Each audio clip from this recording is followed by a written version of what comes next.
좋다고 한다면 구독하고 좋아요 좀 눌러주시면 좋겠습니다.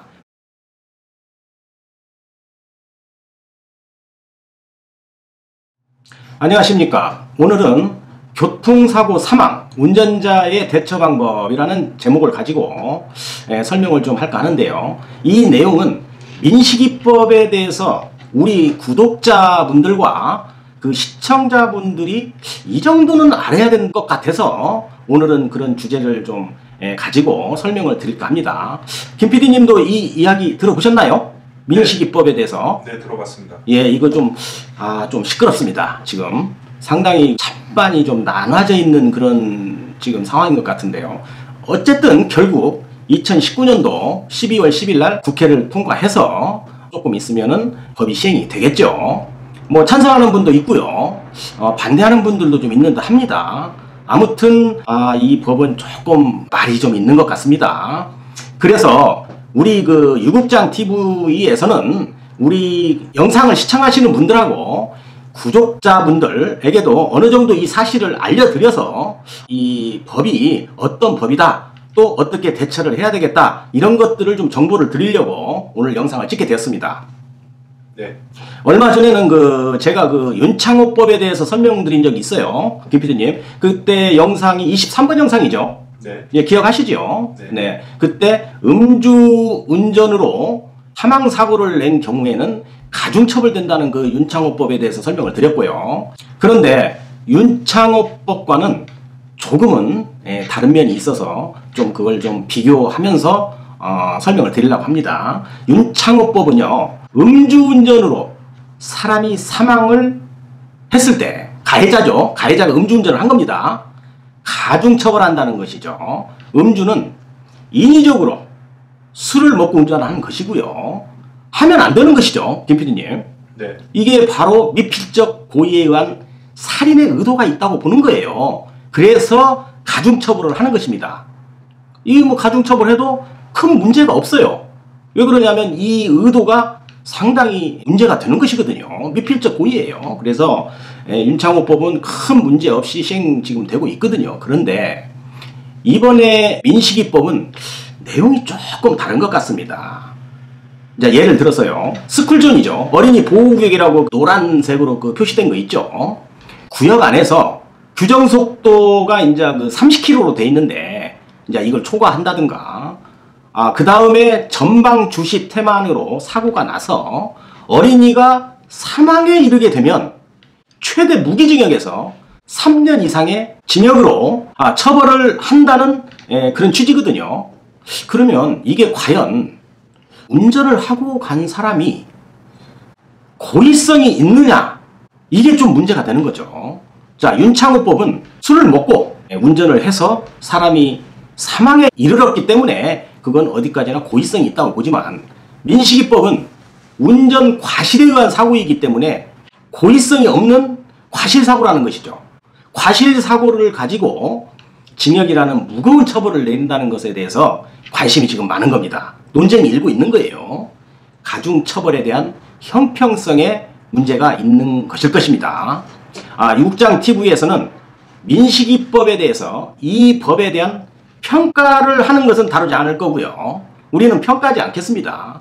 법이 통과가 됐기 때문에. 다만 현재 사회생활을 하고 있는 모든 시청자 또는 구독자들의 생활에서 한 부분이 되겠죠. 운전을 하는 행위에 대해서. 그런데 이때 선의의 피해자가 생기지 않을까, 그런 차원에서 영상에 초점을 한번 맞춰보려고 합니다. 자, 그러면 민식이법에 대해서 좀 알아보도록 하겠습니다. 자, 첫 번째인데요. 민식이법의 취지거든요. 취지는 뭐냐면 스쿨존이죠. 교통사고가 어린이 보호구역 안에서 났을 경우에 가해자 처벌을 강화하는 데 목적이 있는 것입니다. 그러니까 운전자들은 앞으로 어린이들을 더욱더 보호하자는 차원의 법이거든요. 법 취지는 굉장히 좋습니다. 매우 좋은 이야기고요. 또 그래야만 됩니다. 그런데 이번에 이 법이 두 개의 법률로 개정이 됐습니다. 첫 번째는 도로교통법이죠. 첫 번째 도로교통법에 대해서는 뭐 과속 단속 카메라를 설치한다든가 신호등을 설치한다든가 이런 데 좀 시간을 가지고 하는 거죠. 이건 국가에서 하는 겁니다. 우리가 뭐 관심을 크게 안 가져도 다 그 공무원들이 할 수 있는 것들이고요. 우리의 해당이 되는 것은 2번입니다. 2번. 특정범죄 가중처벌 등에 관한 법률인데 이 개정안을 우리가 신경 써서 봐야 된다는 것이죠. 첫 번째로 어린이 사망에 이르게 되면 말이죠. 스쿨존에서 일어나는 겁니다. 최대 무기에서 3년 이상의 징역이라는 거예요. 벌금이 없어요. 두 번째로 사망하지 않고 어린이가 상해를 입은 경우에, 그러니까 부상을 입었다는 거죠. 뭐 어디 골절이 됐다든가 아니면 진단이 이렇게 나와서 치료를 하게 되면 1년 이상 15년 징역이고요. 또는 500만 원에서 3천만 원의 벌금으로 처한다는 그런 법률 개정안입니다. 굉장히 무겁습니다. 이 법이요. 그래서 운전자들이 상당히 조심해야 되는 것이죠. 자, 그러면 민식이법 적용 대상을 간단하게 정리하면 이렇습니다. 첫 번째로 어린이 보호구역 내에서는 규정속도 30km죠. 시간당 30km 이상을 초과하거나 안전운전 의무 위반, 쉽게 말해서 부주의죠. 부주의로 인해서 13세 미만 어린이를 죽게 하거나 다치게 한 경우에는 12대 중과실이 있는 경우에는 최대 무기징역에서 3년 이상의 징역에 처한다는 이런 법입니다. 굉장히 무거운 법입니다. 교통사고 12대 중과실에도 어린이 보호구역 사고는 포함되어 있습니다. 그런데도 이번에 법이 통과돼서 법을 더 무겁게 했다는 그런 취지거든요. 자, 그런데 김 PD님 여기 내용을 보시면 말이죠. 네. 규정속도 30km 이상 초과하거나 안전운전 의무 위반을 하거나 했을 때죠. 네. 그런데 이 안전운전 위반 이 내용이 좀 애매한 경우가 있어요. 네. 좀 현실에서 보면 말이죠. 그 내용은 붙이면 죄가 되는 거예요. 네. 안전운전이 어디까지가 안전운전이고 어디까지가 안전운전이 아닌가. 그러니까 모든 사람들이 여기에 해당이 될 수가 있다는 거예요. 그래서 무서운 겁니다. 내가 30km 이하, 그러니까 20km로 가다가 사고가 나서 어린이가 사망을 했단 말이에요. 그러면 키로수는 지켰잖아요. 그렇죠? 네. 그런데 안전운전 의무 위반을 하면 이 법이 적용이 된다는 거예요.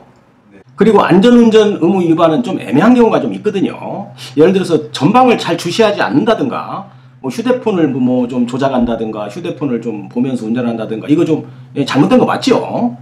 그런데 이제 또 이것 말고요. 뭐 운전하면서 좀 커피도 좀 마실 수 있고요. 그 다음에 옆 사람하고 대화 좀 할 수 있는 거. 이런 것들도 안전운전 의무 위반에 이렇게 휩쓸려 갈 수도 있다. 걱정이 되거든요.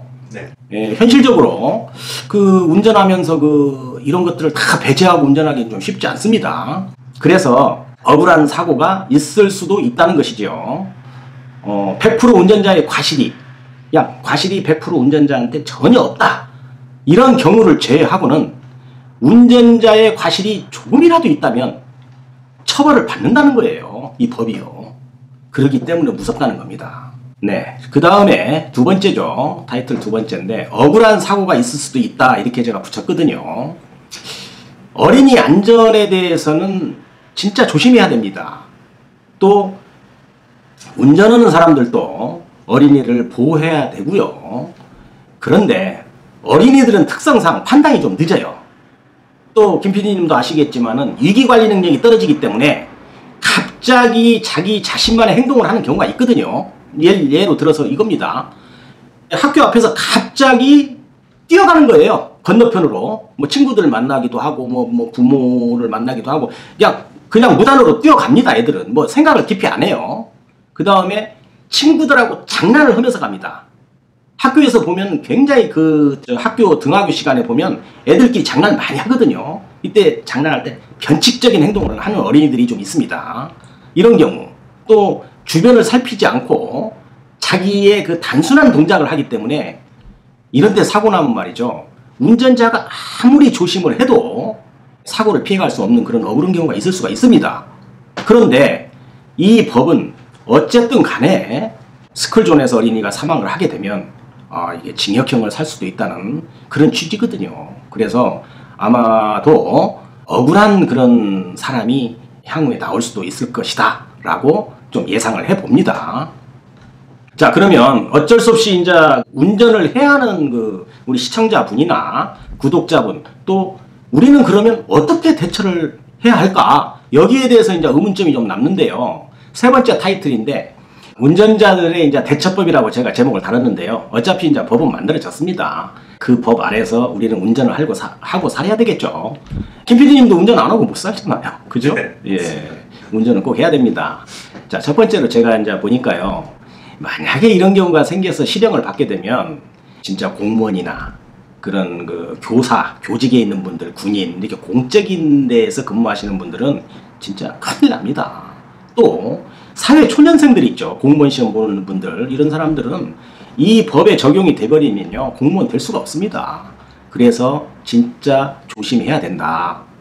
내 의지하고 상관없이 발생하는 그 어린이 보호구역에서 교통 사망사고는 내 인생을 바꿀 수도 있는 것입니다.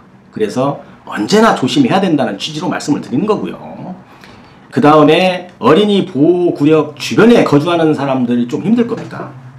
김 PD님 그거 생각해 보셨어요? 국민학교 옆에 그 어린이 보호구역 다 그려져 있는데 그 주변에 살고 계시는 분도 있을 거 아니에요? 네.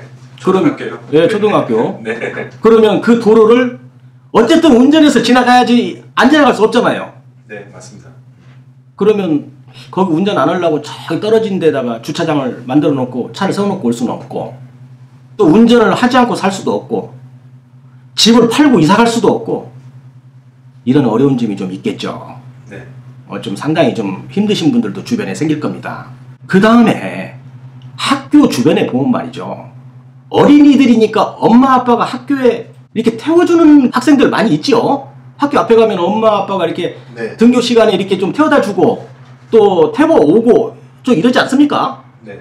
이제는 학부모인 엄마 아빠도 조심해야 된다는 것입니다. 이제는 학부모도 민식이법의 대상이 될 수도 있다는 것이에요. 그래서 모든 사람들이 이 법의 취지를 알고 조심해야 된다. 그런 상황입니다. 가능하면 불강력적인 그런 사고를 예방하기 위해서라도 어린이 보호구역을 들어가지 않고 피해서 운전하는 습관도 또 필요할지 모르겠습니다. 아무래도 좀 피해가는 것도 좋은 방법이겠죠, 김 PD님.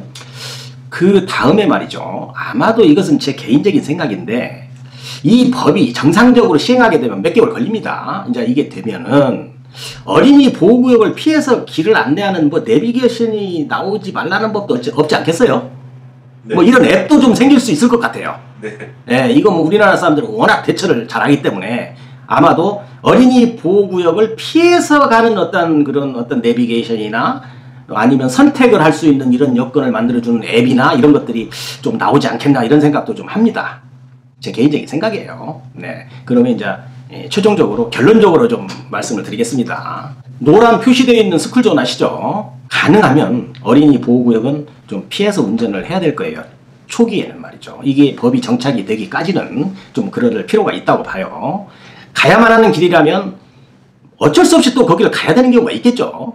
그런 경우는 최대한 속도를 줄이고 서행하고, 그 다음에 이 법은 어린이들을 보호하자는 그런 취지로 만들었기 때문에 운전자들이 조심해서 선진 운전 문화가 정착되는 계기가 되었으면 하는 마음으로 영상 제작을 하게 되었습니다. 좀 더 쉽게 설명을 드리려고 최대한 노력을 했습니다만 어떻게 김 PD님 좀 이해가 좀 가시나요? 네. 예. 잘 이해됐습니다. 우리 운전자들이 꼭 지켜야 될 문제들, 그 다음에 이 민식이법의 어떤 취지, 이런 것들을 좀 오늘 다뤄봤습니다. 오늘 영상도 도움이 되셨다면 구독과 좋아요, 그리고 공유까지도 눌러주시면 저에게 도움이 되겠습니다. 감사합니다.